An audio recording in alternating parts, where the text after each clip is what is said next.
Hey everyone, welcome back to Me, Myself, and I want to do a little review of a product that I was sent by Marcus Pascal. This was completely voluntary. I'm not paid to do this. He just wanted me to have a look at this product and see what I thought about it. And I liked it so much that I wanted to tell all of you about it because it's pretty exciting stuff. This is Roads and Ruins, part of his Quartershots book series, which you can find on his website, I'm fairly certain, at deckanddicegames.com. Quartershots is kind of cool. It is a book of not even full adventures, just sort of like little pieces of adventures you can slot in when the players are on the road, if they come across a bandit ambush, or if they come across a ruin or something. It is called Quartershots because it's not a full one-shot. It's not like, here's the completely detailed adventure module. It's a loose structure with multiple options that the GM can use to create his own version of this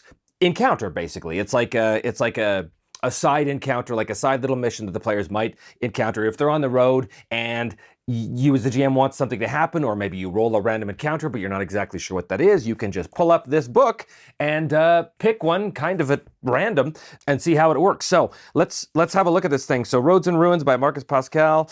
I'm not going to go through the entire book, but I just wanted to give you sort of the basic layout of this thing.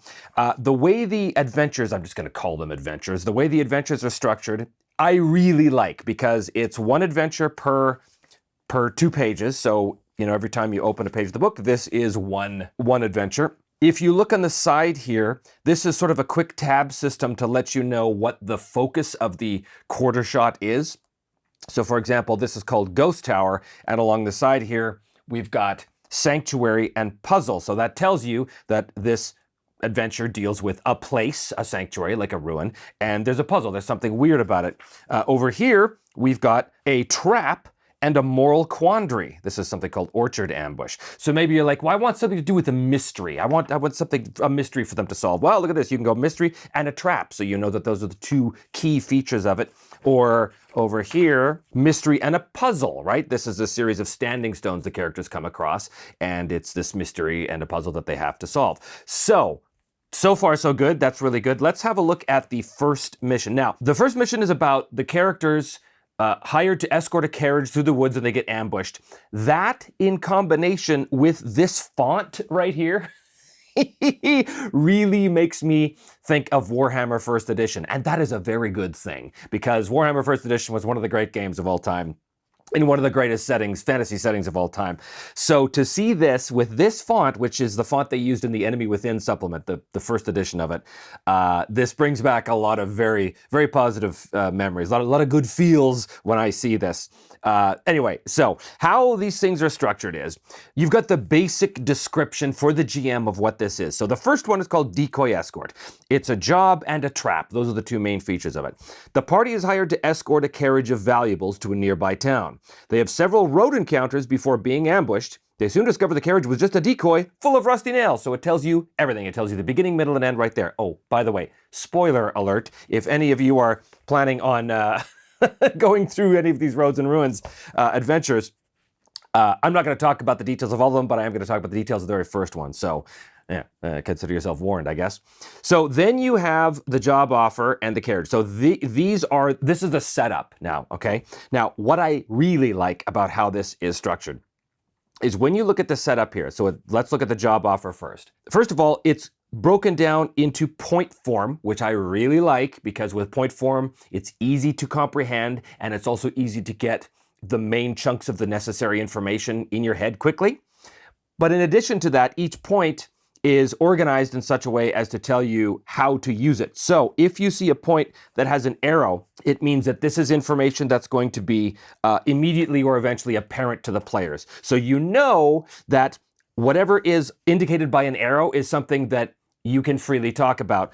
A lot of, especially older adventures with descriptive block text in it, there was a lot of old adventures back in the day, and maybe they still exist now, especially with WotC stuff, where you'll see that, let's say, a room description, and there'd be a block of text which the GM is supposed to read directly to the players, and then there's a bunch of information underneath that's for the GM's eyes only. Well, very often that can get a little confusing, and sometimes the GM, in sort of the heat of the moment, might wind up giving away certain secrets that he's not supposed to yet until the players have investigated it.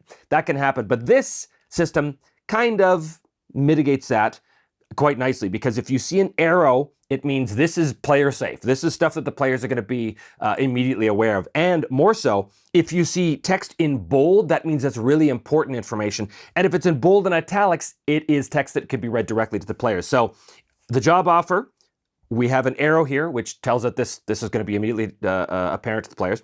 A job is posted in the town square for armed escort to the next town. This is in bold italics, so that is something that the characters are actually going to see.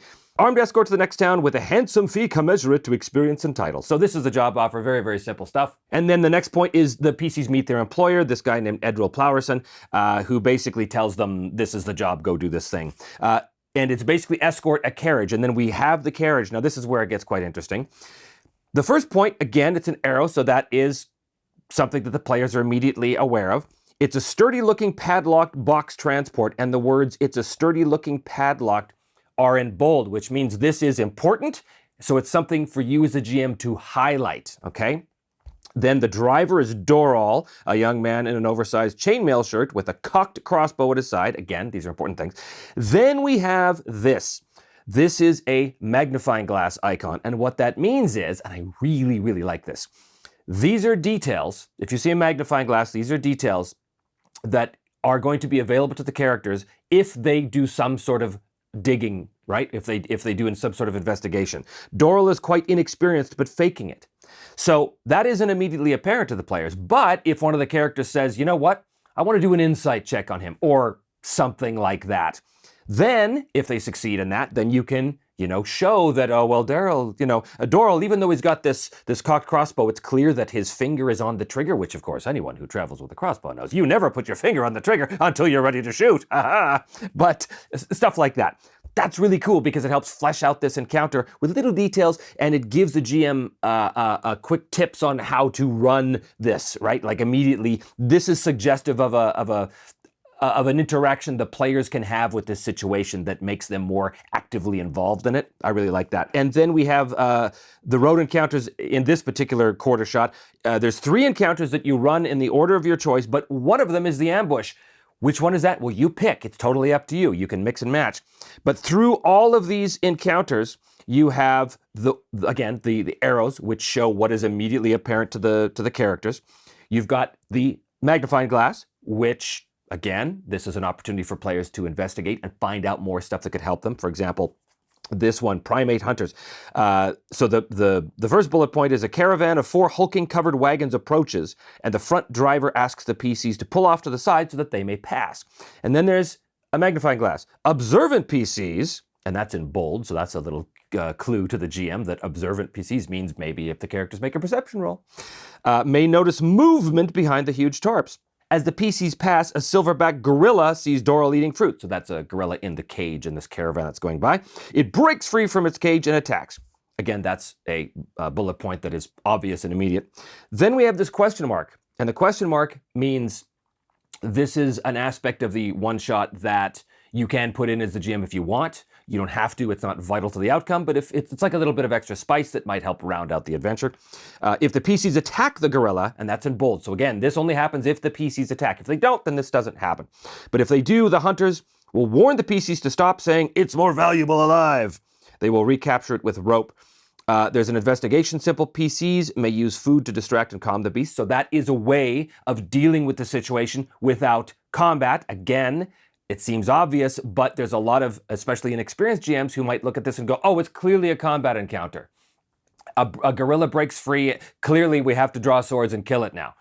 However, this is a little tip to GMs that there are other ways to deal with this. PCs may use food to distract and calm the beast. So it's encouraging the players to use different approaches other than just hack and kill, right?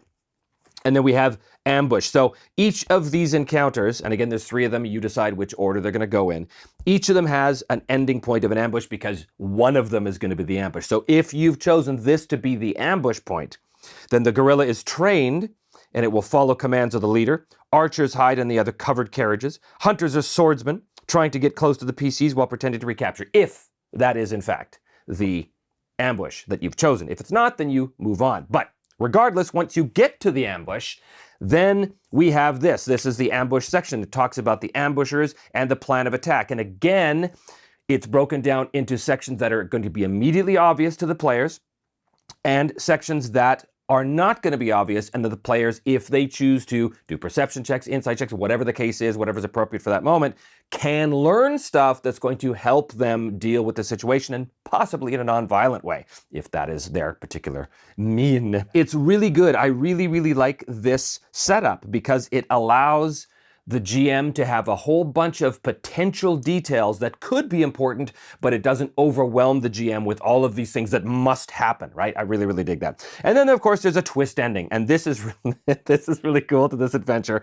Essentially, as soon as anyone tries to move the carriage, or if either side gets a clear advantage, one ambusher will attack a horse or otherwise cause them to spook, upending the PC's carriage. The back will bust open, throwing chests onto the road. Several of them will break apart, blanketing the road with bent and rusty nails. Combat will grind to a halt as all stare at the mess in disbelief, and then the bandit leader addresses both his men and the PCs and says, "I don't see any point in continuing. So sorry you put your lives on the line for this," and then they leave. I just love that. It's a bandit encounter in the woods that ends with them realizing that, wait a minute, we're attacking these people for rusty nails, and the players going, we're transporting cargo of rusty nails. And that in itself could lead to another aspect of the adventure once they get to their destination. You know, what's going on? Is there actually something of interest to these rusty nails? Is this a shipment of magical material components to some mage in the city that they're going to? I mean, who knows? There's no details about that, but these are all launching off points, right, to continue the adventure or continue the forward momentum of your player characters. So it goes on. There's so many different kinds of adventures here. These Quartershots, lots of ambushes and stuff. And then we've got like this is a mystery and a puzzle. This is a series of standing stones that the characters come across. And there's lots of stuff going on here. There's a broken bridge, which leads to sort of a little cave dungeon kind of thing. And they're all just in this layout. They're all just essentially 2 pages, but it gives you everything you need in order to come up with a quick and dirty adventure for your players if you don't have anything. That is Roads and Ruins, Quartershots, Book 1. So obviously there's more. If you're interested in having this kind of supplement that's going to help you run a game with your friends, it's great. I love this stuff. I love the layout. I love the presentation of it. I love the ease of use of it. So many supplements I see are walls of text, maybe with the occasional picture thrown in, and that is never as useful as something that's more well thought out and well designed like this one is. So big props to Marcus for Roads and Ruins and his Quartershots. I hope there's more on the way because I would be super interested in seeing that. If you're interested in checking out Deck and Dice Games, I will leave a link to their website in a comment section below. So as always, thank you so much for joining me. And if you do want to help support the channel, please do hit like and subscribe, or consider joining us over on Patreon or right here on YouTube as part of the YouTube channel memberships. If you want to buy some cool Me, Myself, and Die swag, it's all for sale on the memyselfanddie.com store. The links for all of that is in the comment section below. Thanks, guys, and we will see you next time.